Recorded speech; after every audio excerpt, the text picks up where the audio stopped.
spring comes out of that hill over there. Used to be an old drinking fountain right here.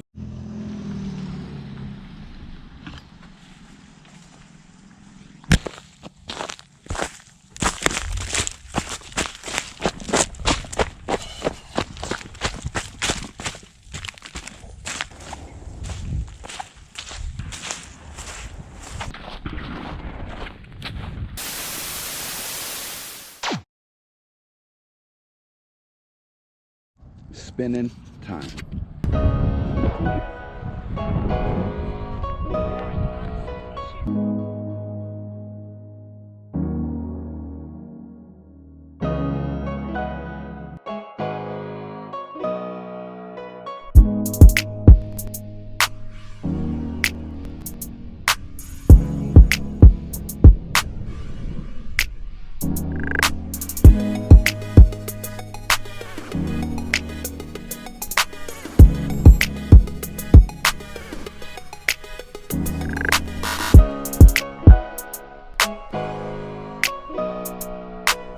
Sure know a lot about it. Well, we've lived here 52 years. Oh yeah, you would know. Yeah.